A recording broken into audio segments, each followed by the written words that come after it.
The doors didn't open right away. They unsealed. Layer by layer.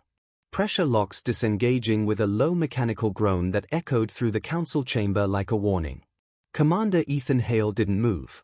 He stood alone at the center of a circular hall carved from black stone and alloy, beneath banners of alien houses that had conquered half the spiral arm.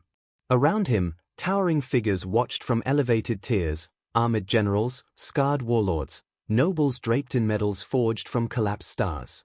They had summoned him. They had demanded an alliance.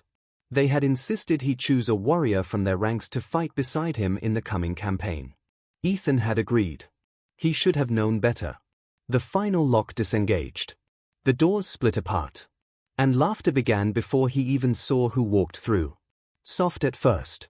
Then spreading. Mocking. Cruel. She entered alone. No escort. No honor guard. No battle standard. The alien princess wore ceremonial armor, polished, decorative, unscarred. A thin silver blade hung at her side, more symbolic than functional. Her posture was straight, but not defiant. Controlled. Composed. Embarrassed. The High Marshal leaned forward from his throne of dark metal. "Commander Hale," he said, voice amplified across the chamber, "you requested one of our warriors." More laughter rippled across the tiers. "We give you Princess Valera of House Seraph."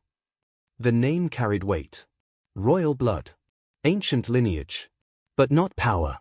Not here. "She has never commanded a fleet," the Marshal continued. "Never won a campaign. Never led troops into planetary assault." A pause. Then the final cut. "She is our least capable." The chamber erupted. Some struck their armor plates in amusement. Others hissed in open ridicule. Ethan didn't look at them. He looked at her. Valera kept her eyes forward, but her jaw tightened almost imperceptibly. The tips of her fingers flexed once before settling again at her sides. Humiliation delivered in public. Weaponized royalty. Ethan had seen this before. Not like this. But similar. He finally spoke. "Is she willing?" The laughter faltered. The High Marshal tilted his head slowly. "She serves her house."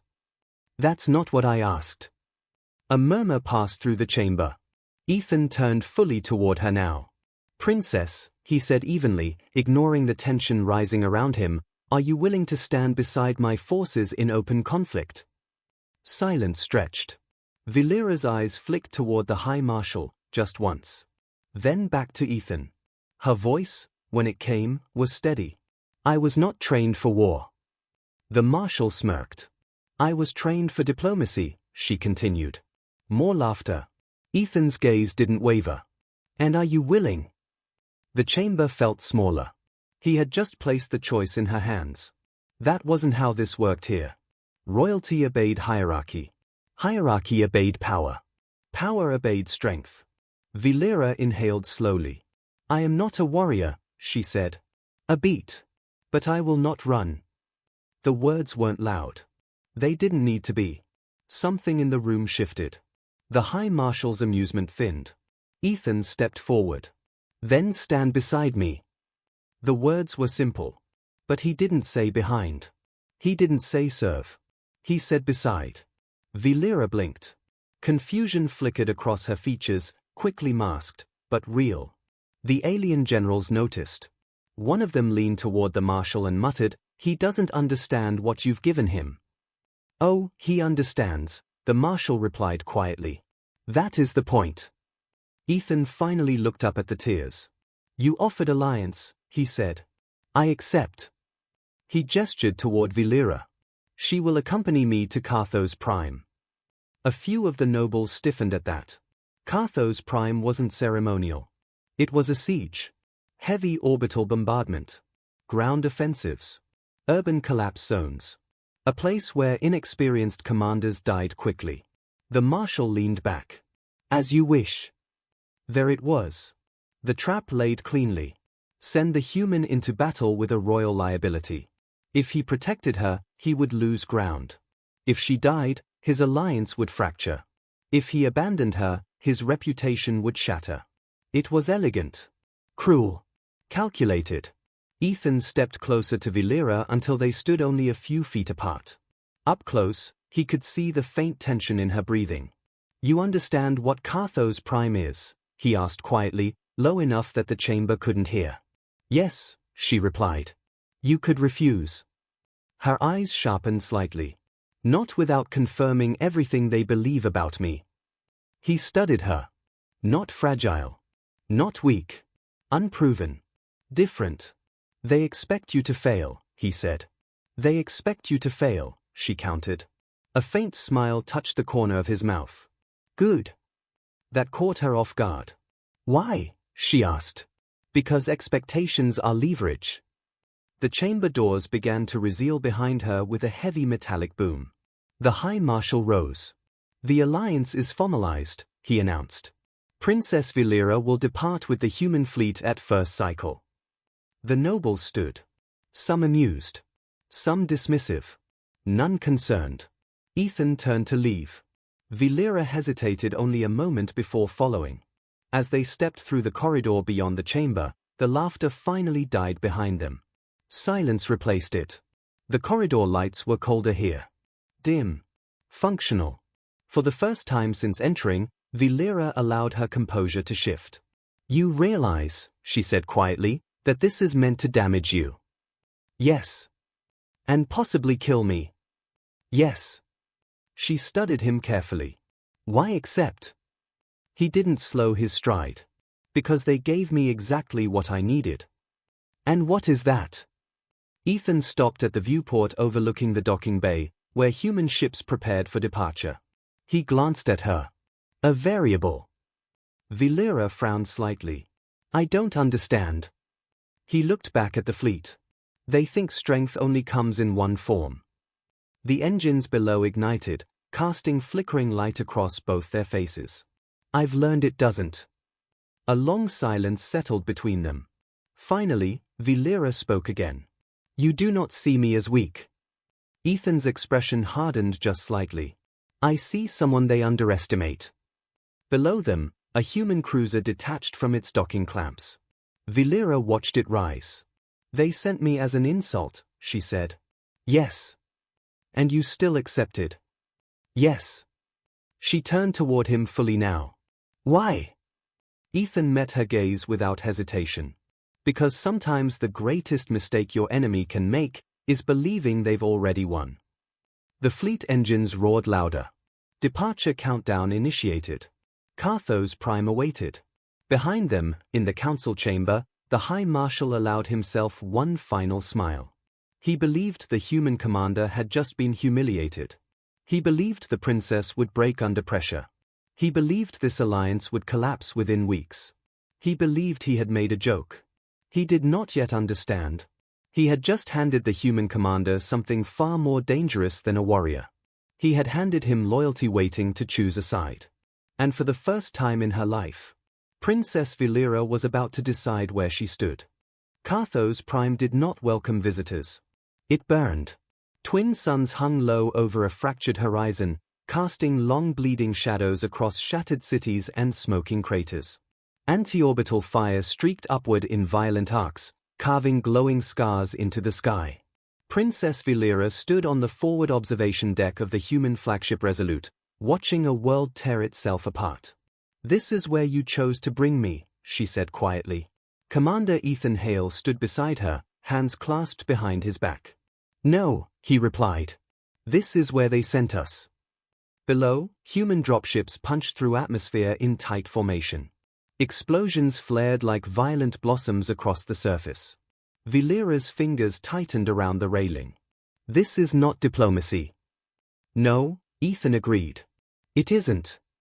The ship shuddered as long-range artillery impacted the shields. Warning indicators flashed across the tactical displays. A human officer stepped forward. "Commander, enemy cruisers shifting to flanking formation. They are targeting civilian evacuation corridors." Ethan's eyes narrowed slightly. "Open a channel." "Sir, they won't respond to us." "I know." The officer hesitated. Valera looked at Ethan slowly. "You want me to speak?" "Yes." She turned back toward the viewport, watching a column of smoke rise from what had once been a populated sector. I was trained in court protocol, she said. Inter-house treaties. Crisis mediation. Not battlefield command. Ethan nodded once. Good. She looked at him sharply. Good. If you were trained for war, he said calmly, you'd be thinking about how to destroy them. He gestured to the tactical projection. I need someone who knows how to make them hesitate. Below them, 3 alien cruisers advanced in coordinated arcs. Their hulls bore the sigils of Valeera's own people. They won't listen to me, she said. They will, Ethan replied. Because you're royal. Her expression darkened. Royalty here means little. Not to captains who still value bloodline authority. A silence hung between them. Another explosion rocked the ship. The evacuation corridor flickered under bombardment. Ethan turned toward her fully now. If those cruisers fire again, thousands die. Her breathing slowed. You're placing that on me. No, he corrected evenly. I'm placing trust in you. That was different. Valeera stepped toward the communications console. Patch me through on wideband, she ordered. The human officer hesitated only briefly before complying. The channel opened. Static. Then the loud hum of alien fleet frequencies. Valeera closed her eyes for half a second, centering herself the way she had been taught in council chambers long before this war began. When she spoke, her voice carried something ancient. Captains of house-aligned vessels, she began in her native tongue, the language resonant and sharp. This is Princess Valeera of House Seraph. There was immediate silence on the channel. Recognition. Authority. Shock. You are targeting evacuation corridors, she continued. Stand down. A pause. Then a response, tense and uncertain. Princess, we were not informed of your presence. You are informed now. On the tactical display, one cruiser hesitated in its firing cycle. Ethan watched without speaking. You engage civilians in violation of the High Conquest Accords, Valeera continued, voice strengthening. Cease fire immediately. A second cruiser slowed its targeting sweep. The third remained locked. A new voice cut into the channel, sharper, more aggressive. Princess, with respect, we operate under war directive from the High Marshal. Valeera's jaw tightened. The High Marshal. The architect of her humiliation. This directive endangers house reputation and destabilizes future territorial claims, she replied smoothly. I will personally report any captain who continues bombardment. The silence stretched. Seconds felt heavier than artillery. Then, on the tactical screen, the first cruiser powered down its main cannons. The second followed. The third hesitated, then disengaged. The evacuation corridor stabilized. Human transport slipped through the opening. The bridge fell silent. Even the human officers stared. Ethan finally spoke. Redirect our fighters to defensive cover. Secure the corridor. Orders flew. But the destruction had slowed. Valeera lowered her hand slowly from the console. Her breathing trembled just slightly now that the moment had passed. You just prevented orbital escalation, the tactical officer said quietly. She didn't respond. Ethan stepped closer. You saved lives. I leveraged fear of political consequence, she corrected. Same result. She turned toward him. They will report this to the High Marshal. I expect they will. And he will not be pleased. A faint flicker of amusement crossed Ethan's face. I'm counting on it. She studied him. You are provoking him. Yes. Why? Because he thinks strength is intimidation, Ethan said calmly. He needs to see a different kind. Below, the ground war intensified. Human armored divisions advanced through ruined districts. Enemy shock troops repositioned. The battle was far from over. A new alert flashed across the display. Commander, the officer said urgently. Eastern trench line collapsing. Enemy heavy infantry pushing through. Ethan's posture shifted instantly. Deploy reserve squads. Reinforce Sector 3. Valeera watched the tactical map, absorbing the chaos. You fight differently, she observed. We adapt. Another impact shook the ship. A transmission cut through. Commander Hale, this is Captain Arlen on the ground. We're cut off. Requesting immediate support. The line crackled under heavy fire. Ethan's eyes tracked the position. Enemy forces were closing in from multiple sides. Air support would take minutes they didn't have. Valeera's gaze sharpened. The heavy infantry units, she said slowly. They respond to command hierarchy signals. Ethan looked at her. If I transmit a royal override command on localized frequency, she continued, thinking rapidly, their advance may stall. You can do that? Yes. But it will expose my involvement publicly. He didn't hesitate. Do it. She moved to the console again. Override frequencies required biometric confirmation. Her palm pressed against the authorization plate. The console pulsed. Channel open. Her voice cut across the battlefield once more, this time amplified, sharpened, undeniable. Royal Override Command. Cease forward assault and hold position pending High House review.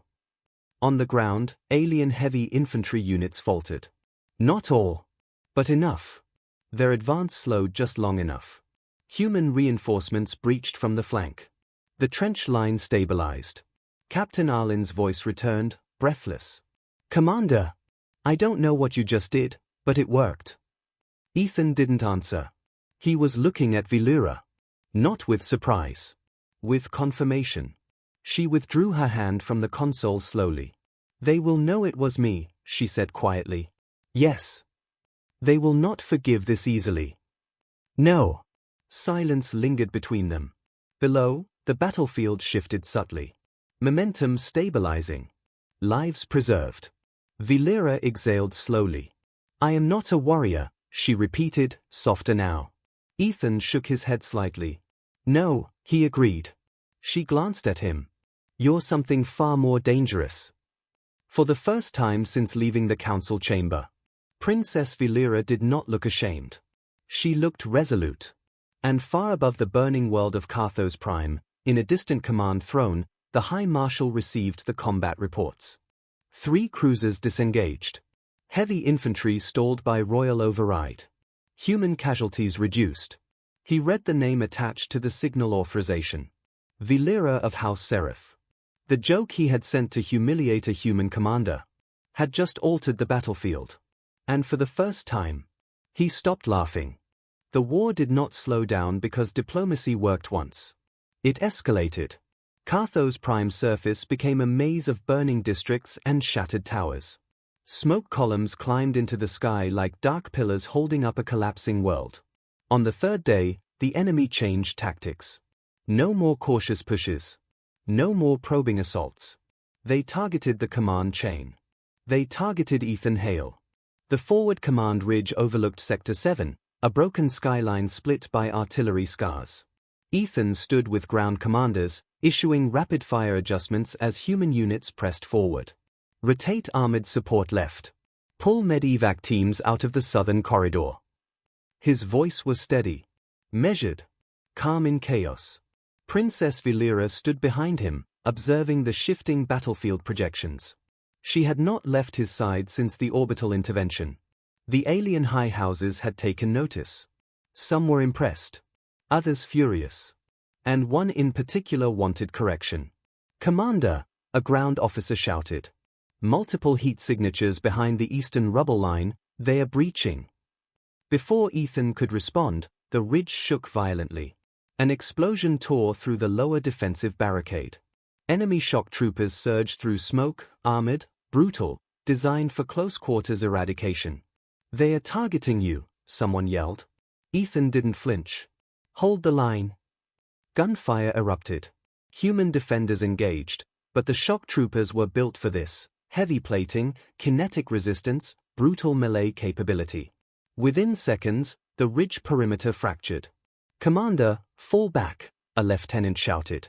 Ethan drew his sidearm but stayed forward, coordinating retreat paths for wounded units.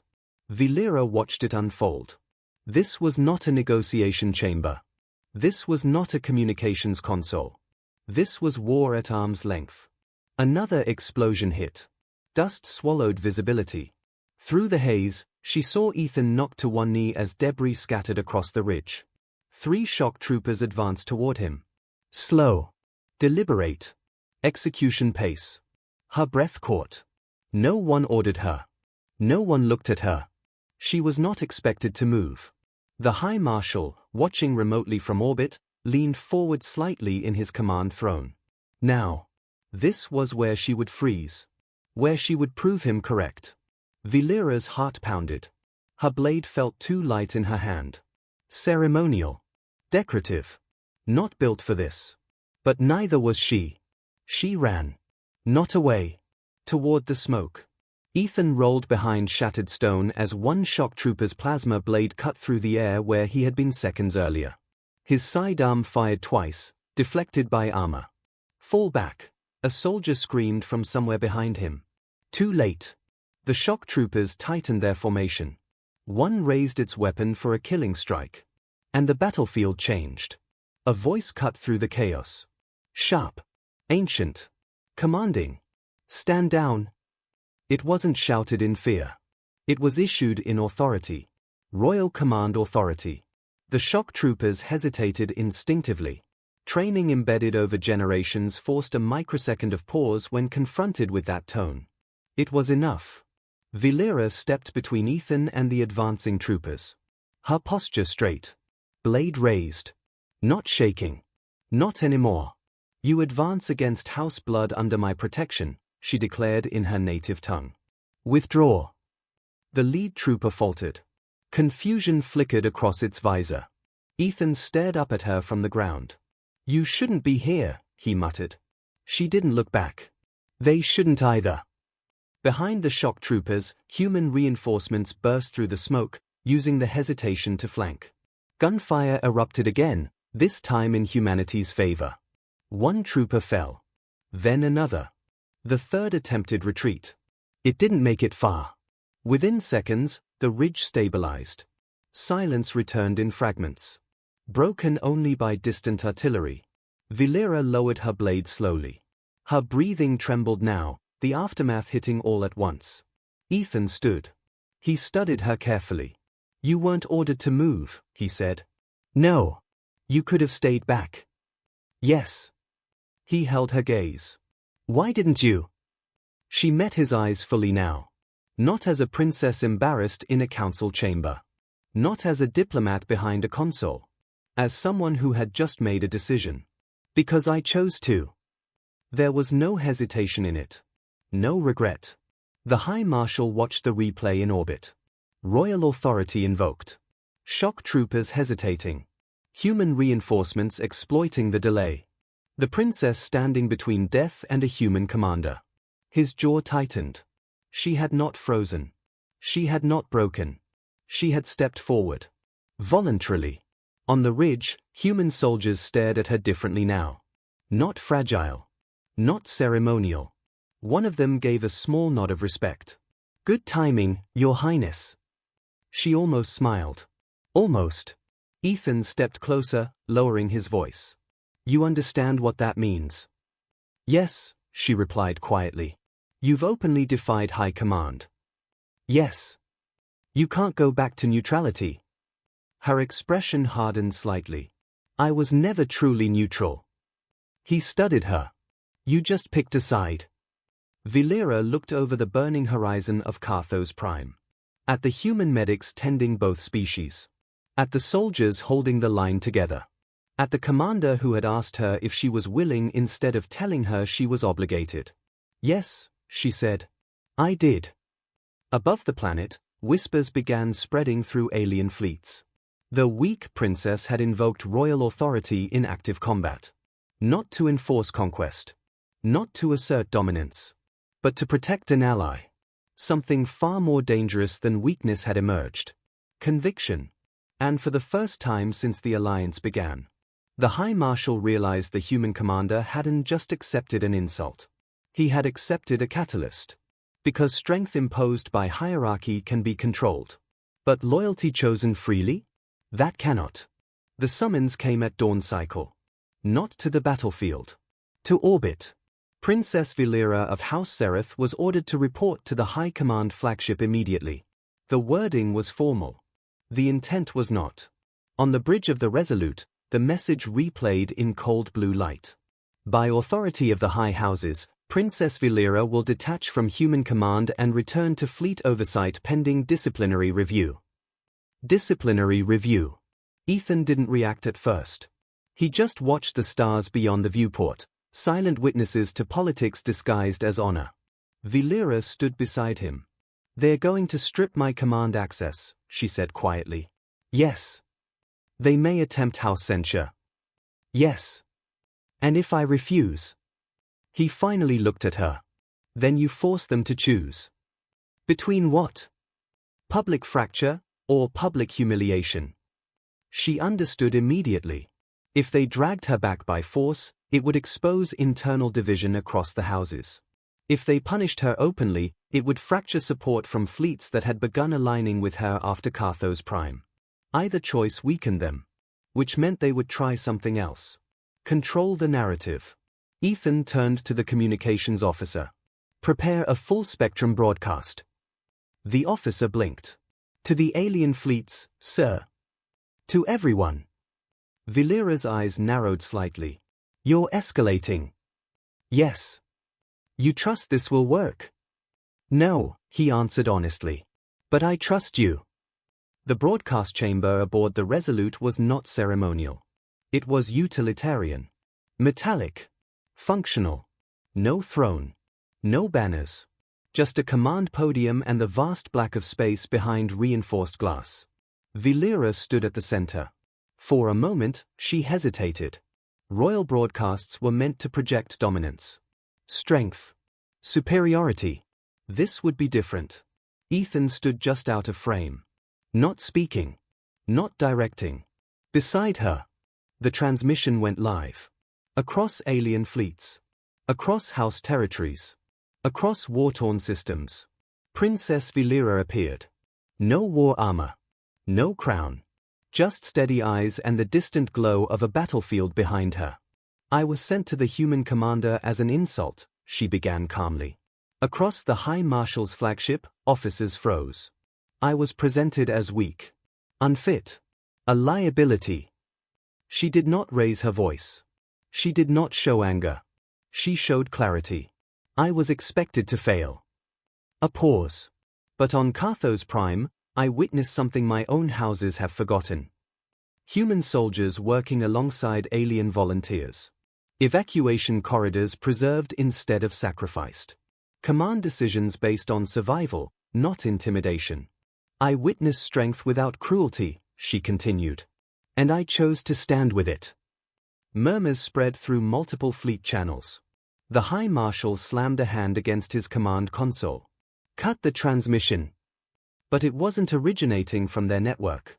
It was being rebroadcast through dozens of independent relay stations. Human tech. Distributed. Impossible to silence quickly.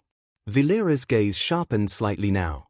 "You may recall me," she said steadily, "and you may attempt to shame me. But understand this." She leaned forward just slightly. "I did not defend a human commander because I was ordered to. I defended him because it was right." The word hung heavy. Right. Not strong. Not victorious. Right. "In this war, we face annihilation," she continued. "And we still debate pride." A silence spread across multiple alien fleets. Captains listening. Crew members watching. "You believe standing beside humanity weakens us," she said. "I have seen the opposite." Behind her, through the viewport, human and alien ships maneuvered in coordinated defensive formation. Not dominance. Cooperation. "I will not abandon allies who protect civilians instead of targeting them. I will not kneel to strategy built on fear. And I will not apologize for choosing honor." She straightened fully. "If you wish to discipline me, do so publicly. Let the houses decide whether protecting life is treason." The transmission ended. The silence that followed rippled through entire sectors. On the High Marshal's flagship, tension thickened the air.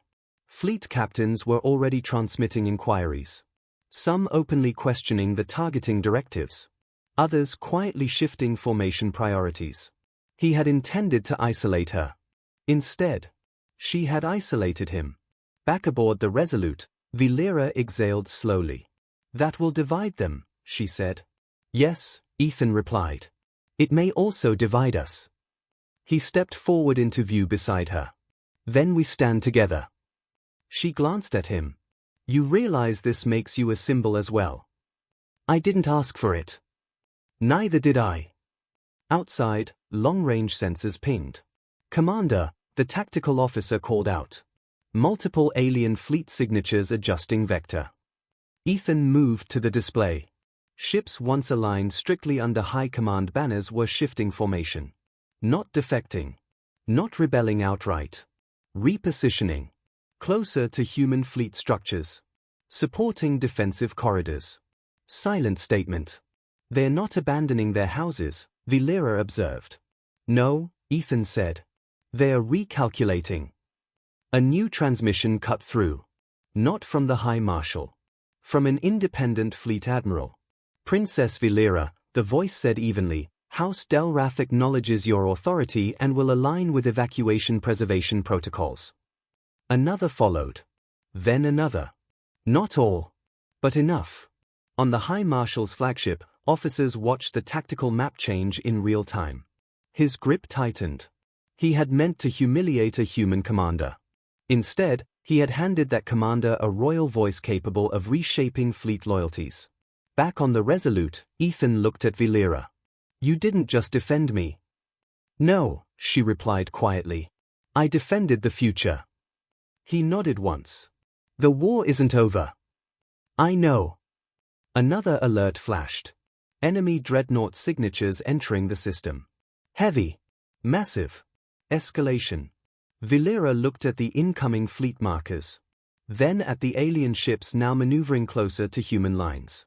"They'll test this unity," she said. "Yes." "And if it fractures?" Ethan's voice was calm. "Then we hold anyway." She studied him for a long moment. "You never doubted I would stand." He met her gaze steadily. "No." Outside the viewport, ships repositioned. Alien and human hulls forming a shared defensive arc. Not perfect. Not unified. But willing. And somewhere deep within alien high command, a realization took root. They had not sent a weak warrior to shame a human. They had sent a princess who now spoke with conviction. And conviction spreads faster than fear. The enemy came in silence. No taunts. No broadcasts. Just the cold emergence of 6 dreadnoughts slipping from fold space at the edge of Carthos Prime's orbit. Each one large enough to glass continents. Each one armed for annihilation. On the bridge of the Resolute, the lights dimmed as tactical overlays filled the air. "Confirmed hostile supercapital signatures," the officer reported. "They're locking firing solutions." Across the system, alien fleets hesitated. Some still loyal to the High Marshal. Some newly aligned with Princess Valera. All watching. Waiting to see which way history would tilt. Ethan Hale stood at the center of the bridge. No raised voice. No panic. "Form defensive lattice," he ordered. "Priority, civilian extraction lanes." Human ships shifted immediately. Precise. Disciplined. But even combined with the alien vessels that had begun to support them, they were outgunned. Valera stepped beside him. "You knew this would happen." "Yes." "They're forcing a decisive break." "Yes." Her eyes moved across the display, fleet icons flickering between allegiance codes. "If those houses retreat now," she said quietly, "we stand alone." Ethan didn't look at her. "Will they?" She didn't answer right away. The first dreadnought fired. A beam of concentrated stellar energy carved through space, striking the outer defensive ring. One alien cruiser disintegrated instantly. Shock rippled through every channel. Fear spreads faster than conviction. On alien command ships, captains began calculating survival odds. This was the moment loyalty fractures. Valera stepped forward toward the central console. "Open full fleet broadcast," she said. "Princess," an officer began. "Now." The channel opened across every listening frequency. Human, alien, neutral observers. Her voice carried across the system. Captains of the Allied fleets, she began. No titles. No theatrics. Just clarity. The dreadnoughts seek to prove that unity is weakness. Another blast tore through a distant ship. They believe fear will scatter us. Her jaw tightened slightly, but her voice did not waver. You have seen what fear-based command brings. Silence across the channels. You have seen evacuation corridors preserved instead of sacrificed. You have seen soldiers protect civilians not of their species. She turned slightly, just enough that Ethan was visible beside her in the broadcast frame.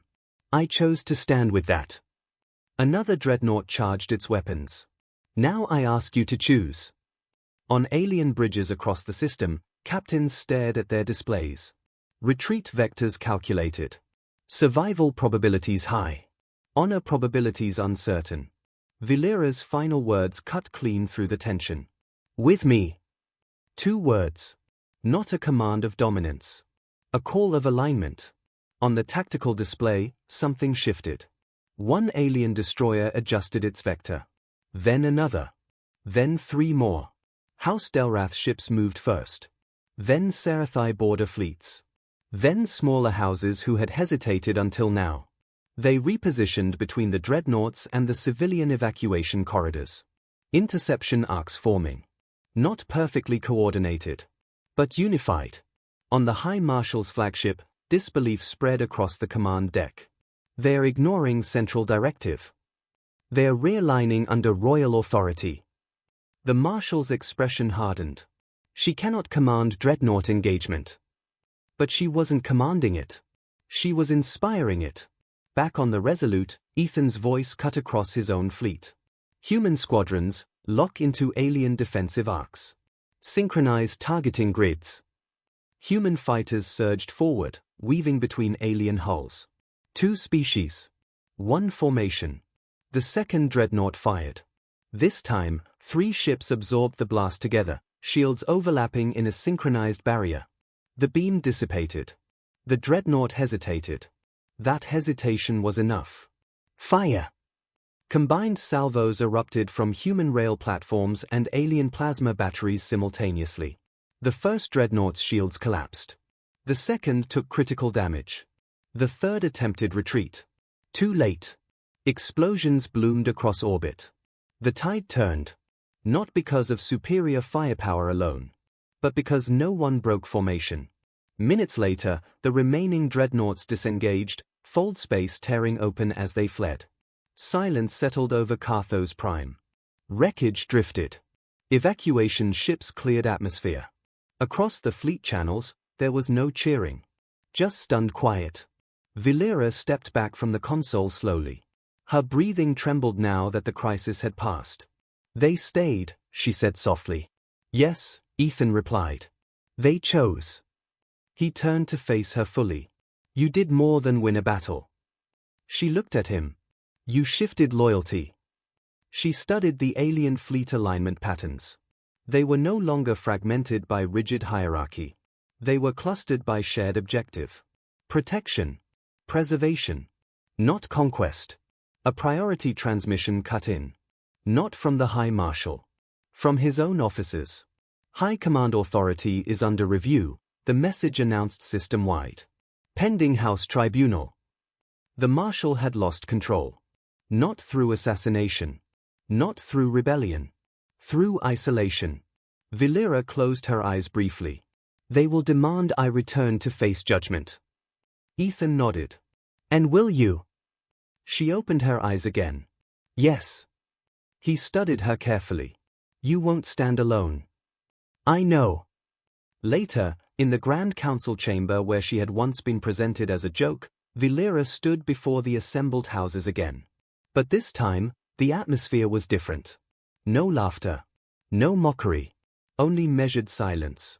The High Marshal stood under guard. His authority suspended. Valeera spoke clearly. You sent me to shame a human commander. Her voice echoed through the chamber. You believed standing beside him would diminish me. She turned slightly, Ethan standing beside her, not behind, not ahead. Beside. You misjudged us both. A long silence followed. Then one by one, House representatives lowered their heads. Not submission. Acknowledgement. Outside, alien and human fleets maintained shared patrol routes around Carthos Prime. The war was not fully over. But something fundamental had changed. Strength was no longer measured solely in dominance. And loyalty was no longer assumed by hierarchy. As the chamber cleared, Ethan spoke quietly beside her. You could have stayed neutral. Yes. You could have preserved your standing. Yes. She looked at him. But then I would have been exactly what they believed. He nodded once. She stepped forward toward the chamber exit. Instead, she said calmly, I chose where I stand. Final line. They gave him their weakest warrior as a joke. They never realized she would become the strongest ally he could have asked for.